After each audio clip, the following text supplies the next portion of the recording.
Ladies and gentlemen, welcome to another episode of My Unfair Advantage. In this episode, we're going to talk about branding power. This is very misunderstood, and branding is really something that you need to understand if you're going to grow your business to, the point where it's sellable in the future.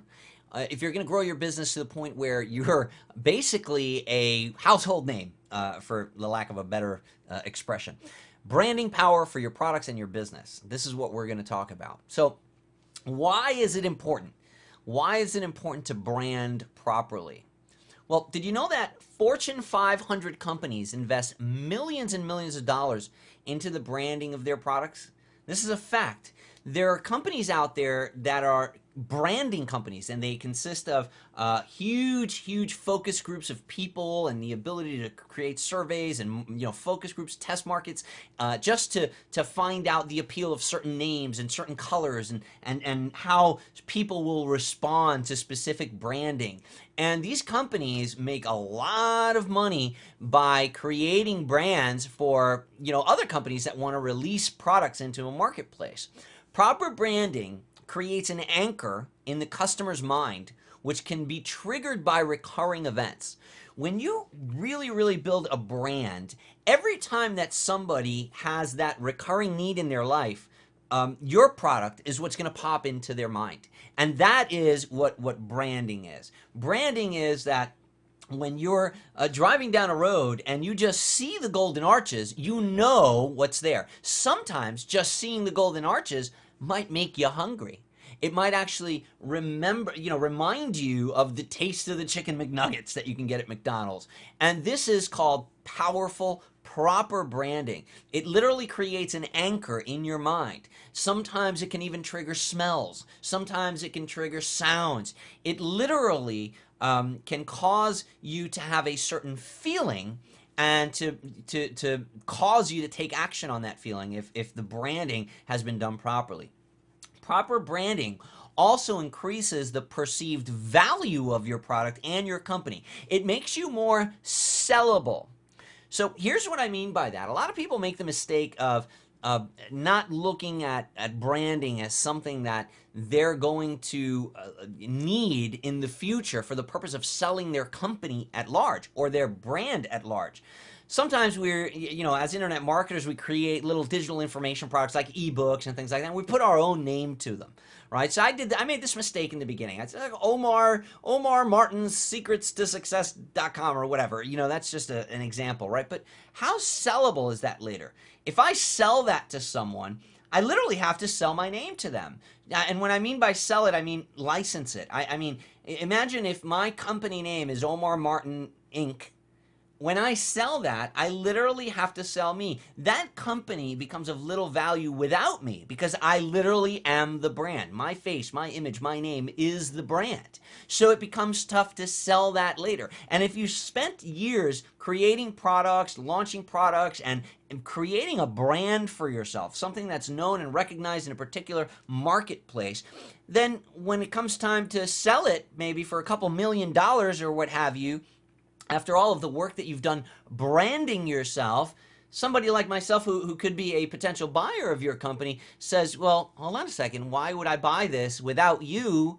This brand is no good because it's yourname.com or it's your name is on every single product. Your face is on every single product cover. That doesn't mean that you can't be on the inside of the product, teaching, training, and so on. I'm saying on the front cover, on the name, on the logo, that kind of thing.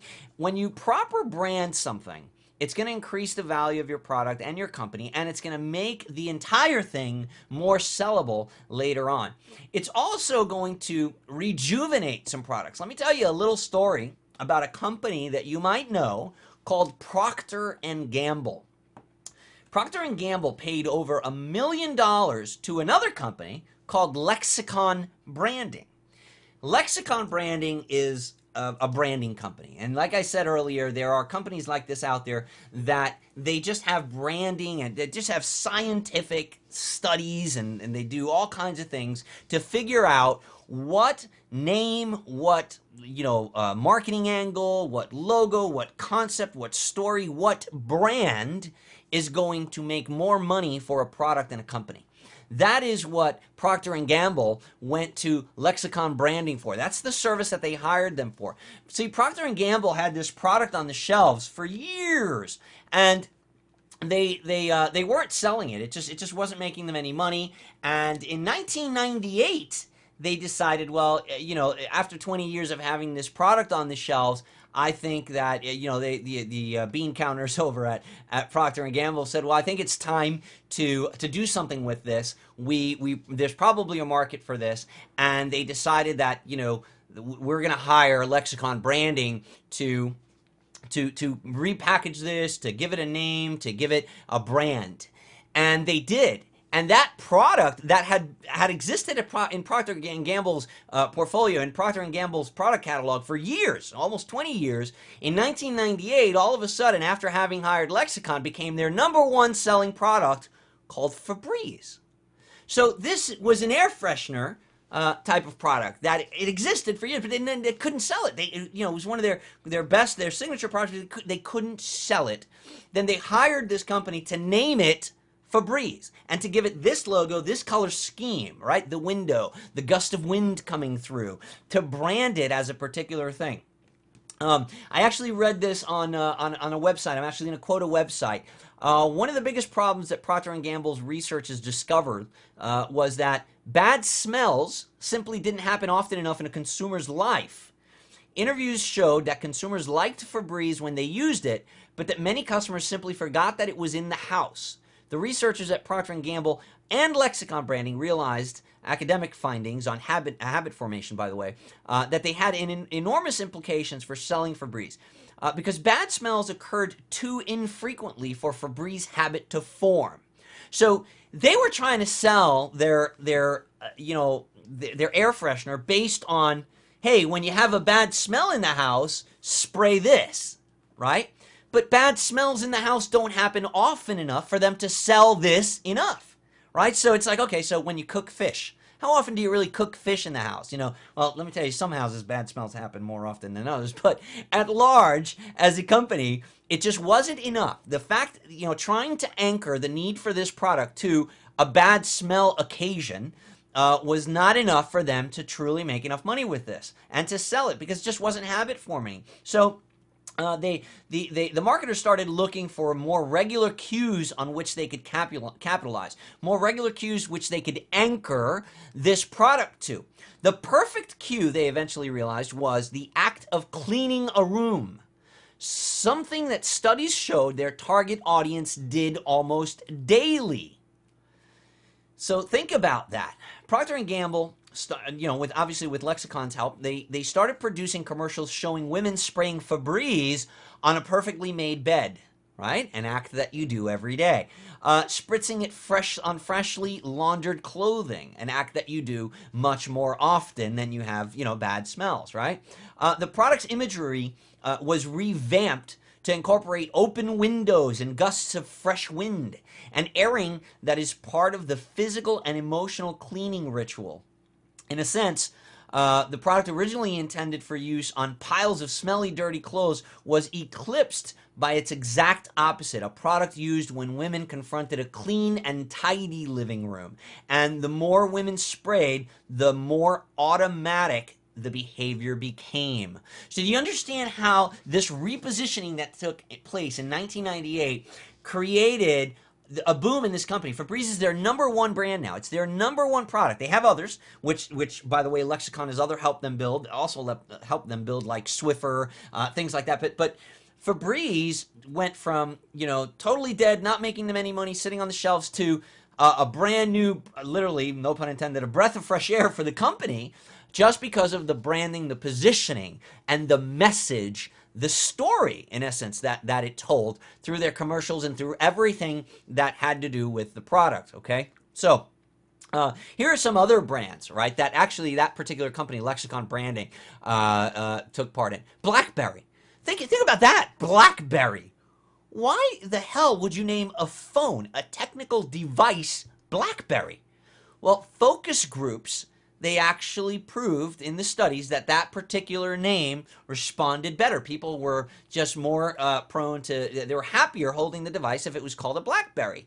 And there's different way and reasoning behind that. I'm not going to get into the story about that one, even though it is interesting. But look at some of these other names, like names that in many ways don't even have anything to do in particular with the product itself, right? Dasani. How the heck does Dasani have anything to do with water? OnStar for General Motors, right? How does OnStar have anything to do? Well, in one way or another, the guiding light, the North Star, I guess those particular words tested well in these focus groups. Intel Pentium, DeskJet, Scion, right? The Scion car, Swiffer, right? We were talking about Swiffer earlier. So just some of the brands the name, like I said, is just a catchy short. And look at some of the things that these names have in common. They're short, they're sweet, and they're branded. So you know what Febreze is. You know what Dasani is. By looking at that logo, by just saying the name, you know what these things are because of the branding, because of the way that the story has been put together, the way that it's been connected, the way that the value proposition has been connected to the audience, and just the repetition that there's been in all sorts of media with those particular words. Okay, and this is what makes them memorable brands. So let's talk about using these tactics to create your brand. You got to remember a couple things.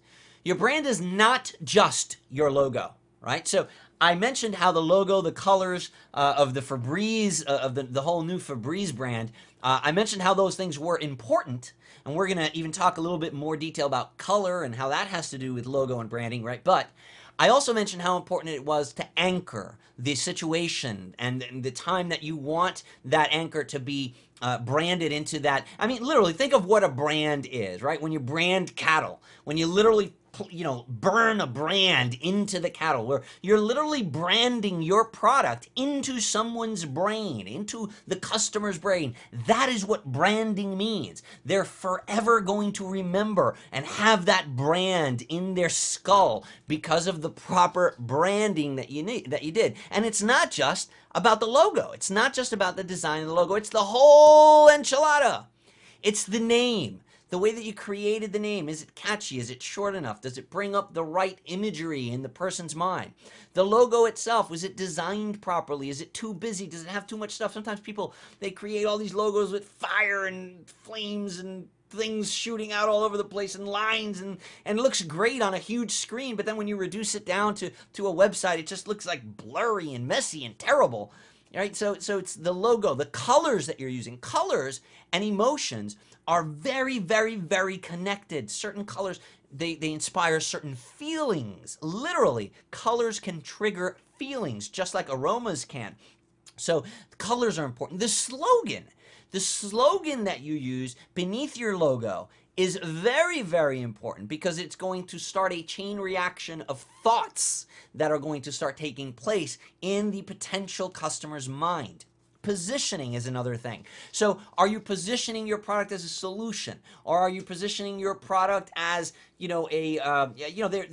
you think about positioning, you got to keep in mind the reason for buying. People generally buy they buy products and they generally take action for two reasons. Now, you can break these down into a million different ways, but they generally tend to fall into two categories. They either they buy things and they take action either because they want to increase pleasure or they want to decrease pain. So they either want to make something better or they want to remove something that's bad, right? And that's all about positioning. So how are you going to position your product and your brand? Is it going to increase pleasure or is it going to decrease pain? Very important. And you need to choose one of those angles. If you try doing both of them, you're going to cause confusion, right? Anchoring. Are you anchoring to the proper event in the consumer's mind, in their life? So Procter & Gamble made the mistake of trying to anchor their product to bad smells. So hey, but it was the logical decision at first, right? Well, this thing makes bad smells go away, so let's brand the product in a way that every time someone has a bad smell, they reach for our product. But the thing is that bad smells don't happen often enough in people's lives to build a multi-gazillion-dollar brand with this product. So instead, they anchored the product to an event that happens more often in people's lives. So these are important. The other thing is the marketing. Where is the audience and how are you going to market to that audience? So yeah, now you've got the right name, the right logo, the right colors, the right slogan. You know how to position the message, and you even know what event in people's lives to anchor to. But how are you going to reveal it to them? Are you going to use audio? Are you going to use video? Are you going to use billboards? How are you going to raise awareness of that brand? And if you've followed my teachings in the past, you know that that is what marketing is. It's not selling. There's a big difference between marketing and selling. Marketing is the raising of awareness to a brand. It's making it so that they know the brand and they understand what it is. They can connect to the story and the need for that product. Selling that product and commanding action and getting them to give you their credit card is something completely different. The audience. Who is the audience? Sometimes you're doing the right marketing to the wrong people. Right? So if you're trying to sell steaks in a vegetarian neighborhood, you're going to have a hard time, even if your steak marketing, positioning, logo, color, slogan, everything is awesome. So again, creating your brand is not just about a logo. It's about the whole enchilada. And it comes down to, what is the message? What is the overall message that is comprised by the name, logo, color, slogan, positioning, anchoring, marketing, and the audience itself? What is the message for your product and your company? And you need to start thinking like this when you launch brands, when you create new products in your business, even if they're digital products. Now, don't get so overwhelmed with the creating of a brand that it precludes you from taking action, which is another problem that a lot of us have in the internet marketing space. It's called paralysis by analysis. We spend so much time over analyzing things and trying to get the idea to perfection in our heads before we take one little step forward. All I'm saying is that you need to be mindful about these things when you're creating your brand, your brand rather. And you need to be mindful in the sense, well, you don't want to create website URLs that are like, everybody makes this mistake in the beginning. They do things like myawesomesuperduperlistbuildingcourse.com.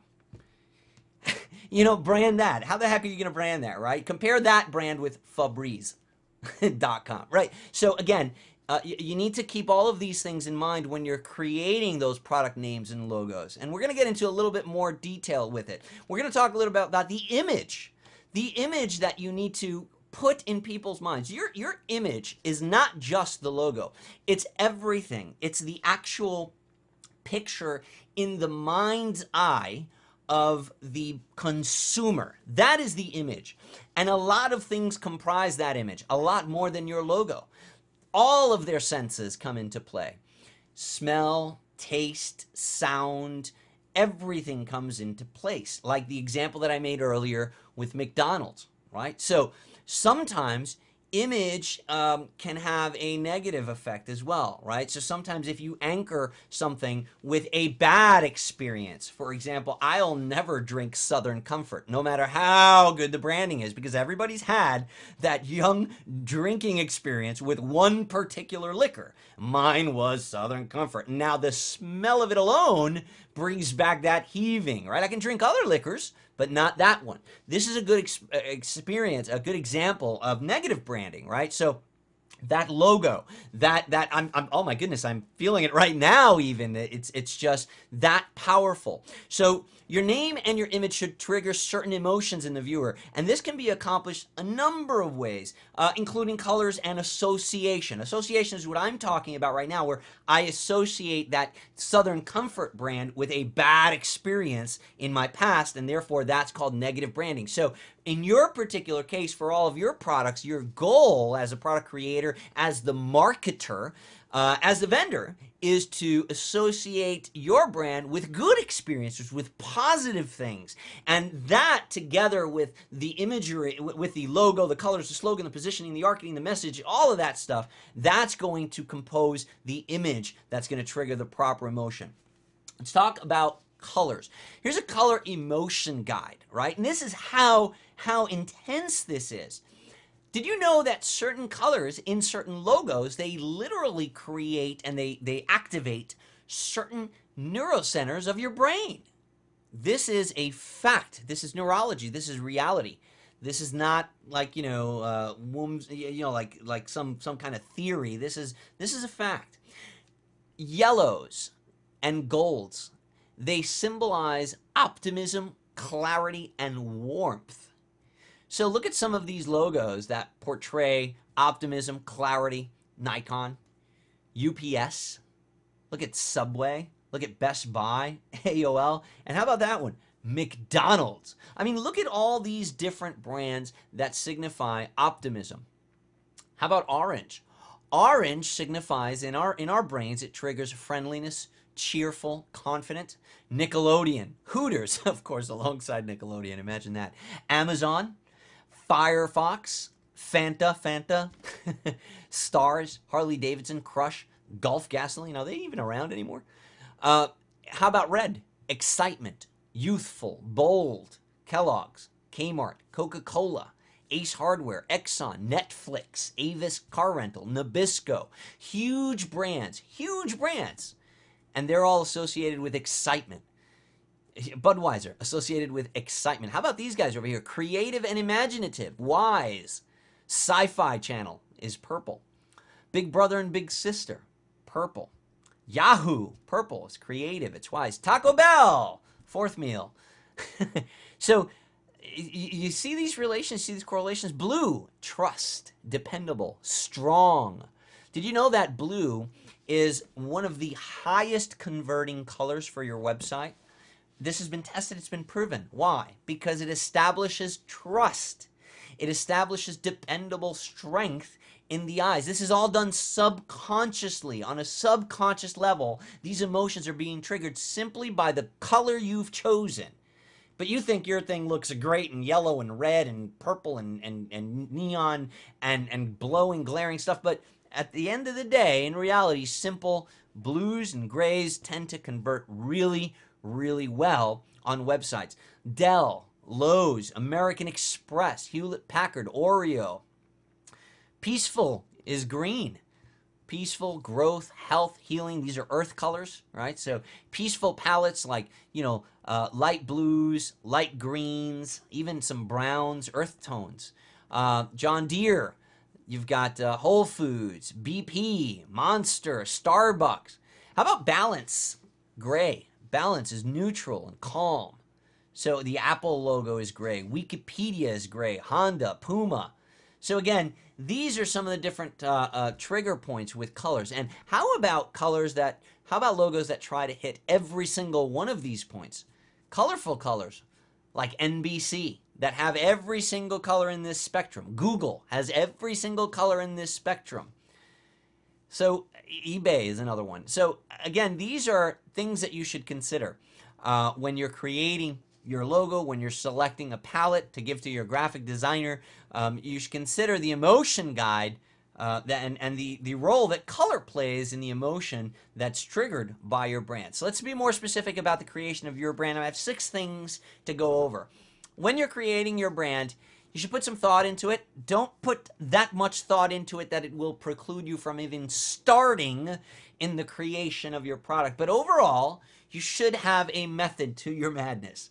Collect the backstory. What's the culture of your product? What's the culture of your audience? Are you addressing the culture, the opportunity, and the challenge with your product, with your brand, right? So are you addressing, is your brand addressing these things that your product hits on? So if your product is going to be addressing these things for the prospect, for the buyer, then your brand should address them as well. It should address the culture, the type of people. There's a certain type of people that are associated with a certain type of product. And if you think that that's wrong, well, you don't know marketing. You have to market to a target audience. The worst thing that you could do in your marketing is to try to make everybody happy. You may think that you live in a perfect world where people do not judge you and do not categorize you, but you are wrong. We live in an imperfect world, especially when it comes to marketing. People will judge you. People will categorize you. As a matter of fact, the main category that you're going to be put in is going to be either you're good or you're bad as a product, as a vendor. So you need to make sure that you're appealing to the right people. You need to put together the story of your product, and to do that, you need to make sure that you're touching on the right culture, on the right opportunity, and that you're touching on the right challenge. So are you addressing the right challenge in people's lives? Are you presenting the right opportunity in people's lives? And are you addressing the right people, the right culture? Okay? Characterize your brand. explain the values of your brand with the story, right? So essentially, remember, the brand is the overall message that's comprised by everything that we've been talking about, right? And essentially, when we're comprising a message, we're comprising a story about our product. And you need to have values, right? So what are the values of your product? Shape the story and the brand around those values. What do you represent? What do you stand for? So that's the second part of creating your brand. The next thing is characterizing the prospect. Identify their needs, because like I said earlier, it doesn't matter if you have the awesomest marketing, the story, branding, everything. If you're going after the wrong prospect with that awesome marketing, if you're trying to sell steaks in a vegetarian neighborhood going door to door, you haven't properly identified the prospect's needs in that neighborhood. Okay, so you need to characterize those prospects and make sure you understand their needs. Connect the characters. Okay, now this is important, because this is where you actually start connecting the dots. The story has to bond the characters. It has to bond them to the brand. So are you connecting the challenge, the opportunity, the culture? Are you connecting everything that your product addresses, all the issues that your product addresses and takes care of, either eliminates or enhances, right? Because we said it either increases pleasure or it decreases pain. So are you connecting those points with the characters, with the people that need them? Are you making the connection? Because just because you have something they need, and just because they need something you have, does not mean that you're presenting it in a way that they will understand it and make that connection. Okay, very, very important. And what I'm getting into there is, it's not how you say, it's not what you say, it's how you say. Okay, you need to confront awareness, comprehension, confidence, and affinity. Okay, these four things are very, very important for you to confront. You need to confront the prospects or the potential prospects' awareness. Do they know about the product? If not, you need to confront that issue, and you need to make sure that they know, that they're aware of the product's existence, of the brand's existence. Number two, you need to confront their comprehension issues of the product. Do they comprehend what it does? There is a big difference between knowing that the Golden Arches represent McDonald's and knowing that you could, and comprehending that you could buy food at McDonald's. Okay? There are two distinct differences there that you need to understand. So you need to confront their awareness of your brand versus their comprehension of your brand and what your product can do. You need to confront their confidence. So maybe once they know what your brand does, are they confident enough to buy it? Meaning, has your story, has your message connected the dots properly to give them the confidence to take action? And then once you've done those things, once you've confronted the awareness, the comprehension, and the confidence, you need to address their affinity. What is their affinity to your product? How likely are they to literally make a connection with their product, with that product, enough so to anchor it in their mind? Have you deeply ingrained and branded your message into them? Have you pushed the right buttons? Have you developed an affinity for your product in your prospect? Very, very important. And ultimately, complete the story. Connect their desires with your values. Okay, so if you've hit on all of these things, the summation of this brand is going to be by connecting your prospect's desire with your values. And once you've done that effectively and you've covered all of these things, you've built a brand that will literally trigger emotion and trigger action every time that an anchor happens in that person's life. Okay, everything you do becomes your brand. Everything you do becomes your brand. This is even more important now in the days of social media. Avoid your personal name on a product title whenever possible, especially when it comes to internet marketing. So, something like your name presents and then the name of a product. Yeah, okay. Sometimes these delusions of grandeur, we want to see our name in lights. We want to see our own name all over the place. There's a big difference between putting your name on a cover of a product as its author, on the cover of a book, than to name the book with your own name, right? So there's a big difference between writing a book and claiming authorship than it is writing your autobiography, Okay, very, very different, because one is easily sellable later and can be sold by someone other than you. And if you use your own name in a product title, it doesn't make your company and your brand transferable later. Keep titles and logos short, catchy. Don't create these long, crazy URLs. Think of Twitter. Twitter. How the hell did they come up with Twitter? Right? What does that have to do with character update, with message updates and life posts and things like that? It doesn't, but it does now, because they've literally branded it in our brains that Twitter, oh, okay, I know what Twitter is. It's a website where you can type things that you're doing online and all of your friends see what you're doing, right? That's Twitter.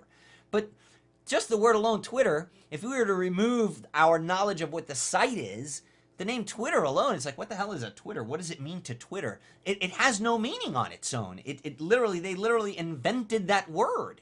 Right? So again, I can even make the example here of a company that I used to work for. It was a pest control company that actually has a product. They have a patented product called, well, it used to be called Tubes in the Wall. And guess what it is? It's tubes in the wall for pest control. So during the construction of houses, our company would come, and during the framing stage of the house, they would literally install these tubes throughout the wall that are connected to a port box on the outside. So later on, after the house is built, pest control becomes very easy to do from the outside. And it literally gets injected and blown through the house, through the walls of the house, from the outside, without exposing your family or your pets to any, unneeded chemicals, while attacking the bugs in the walls where they live. So what's the problem with that? The problem with that is that the name is Tubes in the Wall Pest Control. And that's just not catchy. And they needed a Febreze name. So you know what my company did? Well, rather, the company that I worked for, they went to Lexicon Branding. And Lexicon Branding came up with a name called Tayex. They just made up that name called Tayex.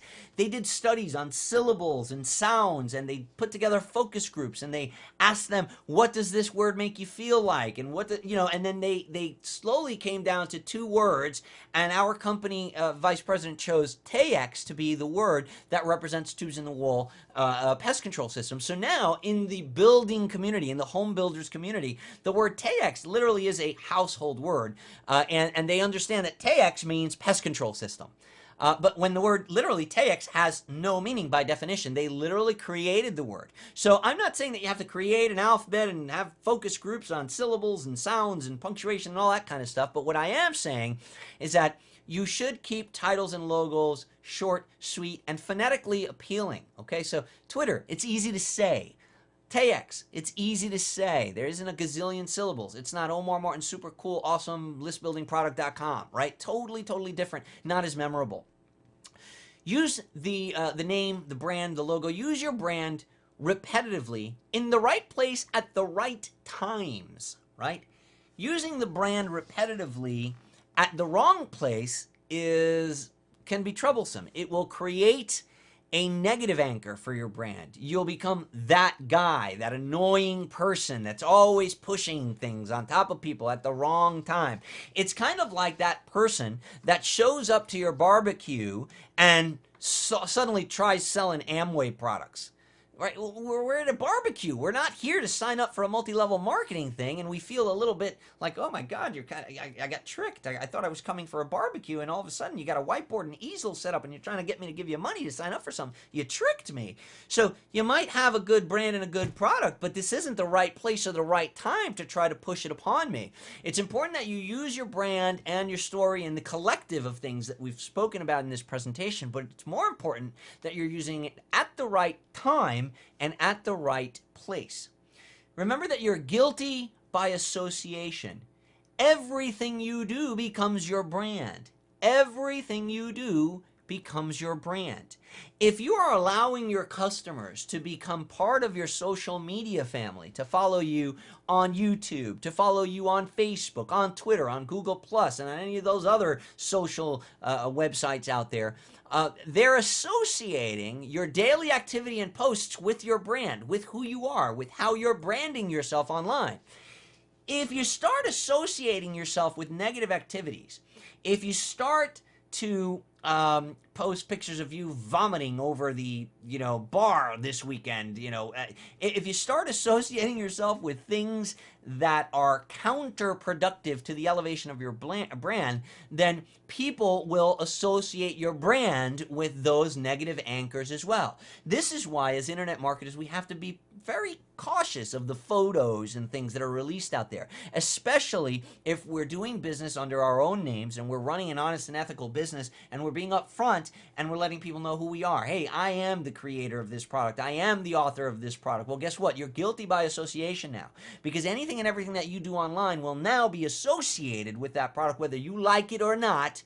You do not live in that dream reality where it's okay to wear a bone through your nose and have purple hair and think that you're going to appeal to everyone. People will judge you by the things you do, by the way that you look, by the way that you dress, by the way that you smell, and definitely by the way that you act. And they will cast the same judgment that they cast on you, on your products, and anything that you create. Throughout history, this has been known to happen to families, right? How many families in history has the name been tainted because of something that a grandfather or a father did or something like that, right? It's been passed down, that tainting thing, because this is reality. And as much as we'd like to believe that we don't live in this world, this is the world that you're trying to sell products in. You're guilty by association. Everything you do becomes your brand. Your brand is the summation of all of its online parts. Everything you do becomes your brand, even the silly, stupid, and negative stuff. So as you're establishing yourself online, as you're creating your product, as you're thinking of that first logo, that first domain name, that first, whatever, as you're composing the brand of your company, what you want to represent, as you're constructing your message, consider all of the things that you do online. Consider all of the things that make up that message, everything we've spoken about in this presentation, and it'll help you to construe the message, the brand that you want to market, that will anchor itself in people's minds and that will recur to their conscious mind from their subconscious mind every time a particular instance happens in their lives, just like when a woman makes a bed in the morning and remembers, oh, I got to pull out the Febreze and spray it on my freshly made bed. Thank you for watching this video, and I look forward to seeing you in the next video. Take care.